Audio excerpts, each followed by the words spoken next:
Donc la mairie a beaucoup de projets et d'études en cours et a besoin d'une recherche de cohérence entre ces différentes études et projets afin de savoir où implanter ces nouveaux équipements, où accueillir de nouvelles populations. Et donc en partenariat avec les habitants, qui sont les vrais experts du territoire, on a animé 2 journées pour l'instant de concertation avec les habitants. Il y a une première journée qui a eu lieu le 3 octobre. On a fait une balade publique avec les habitants et des ateliers l'après-midi sur différentes thématiques. Donc, par exemple, quelle identité pour Plougasnou?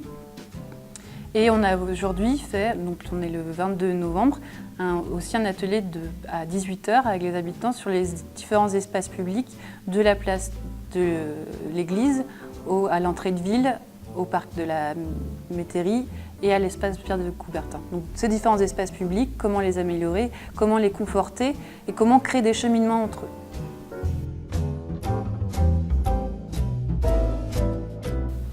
C'est une démarche qu'on applique toujours dans notre équipe parce qu'on pense qu'on ne peut pas faire de projet sans les habitants, qui sont les experts du territoire. Donc on les interroge sur leurs usages de l'espace et nous, après, on fait une synthèse commune qui permet de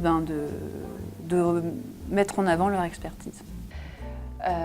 Je pense que les participants se sont vraiment emparés des questions qui étaient posées, se sont emparés de la problématique, ont eu des réponses parfois surprenantes, parfois déstabilisantes pour nous parce que ça remettait parfois en cause vraiment ce qu'on avait pu imaginer. Donc peut-être qu'on va effectivement s'orienter vers là, donc ça peut aller très loin.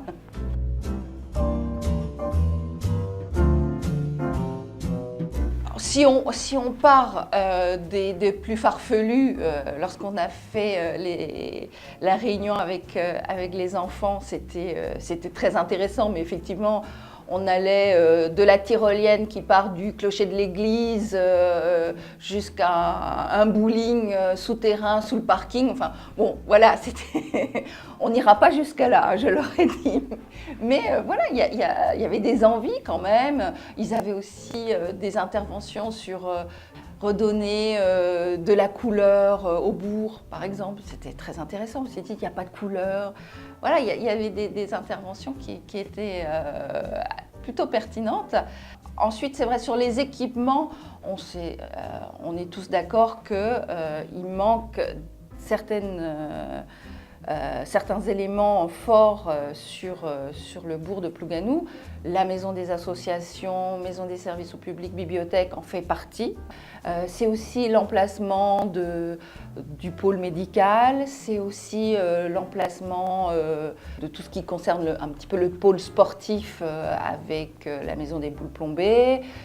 C'est plutôt une cohérence d'ensemble, plutôt des liens entre les différents espaces, des cheminements piétons qui manquent parfois, notamment sur la rue François-Charles. Donc créer des liens entre les différents espaces de Plougasnou qui sont assez polarisés.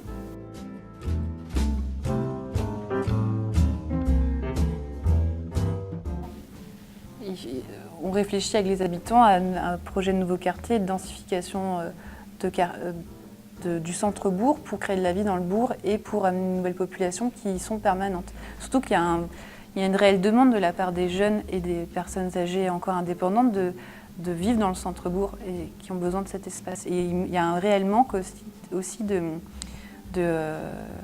logements locatifs parce qu'il y a une concurrence entre le logement locatif saisonnier et le logement locatif à l'année.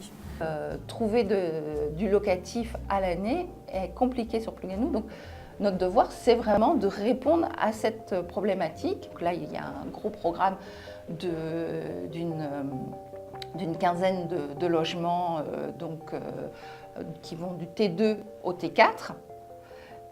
Derrière, il y aura des maisons de ville. Et ensuite, donc face à la mairie, la commune a racheté l'Armorique, un ancien hôtel qui va être également transformé en logement, donc en appartement, donc locatif.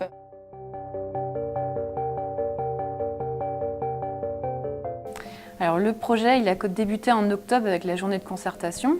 Donc on a une première phase qui est une phase de diagnostic et d'étude à l'écoute des habitants.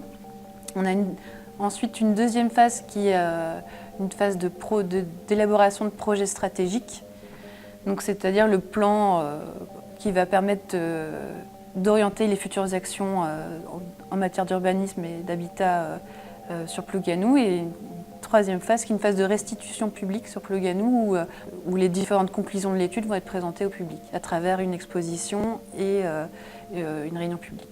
Ensuite, il y a toutes ces contraintes et au bout d'un moment, il faudra faire des choix, prendre position pour dire, voilà, je pense, à partir de tous ces critères, voilà, on vous propose, on vous a entendu, on sait qu'il y a des choix qui seront un peu compliqués, voilà, et nous on vous propose ça. Après, voilà, c'est ça qui fait débat.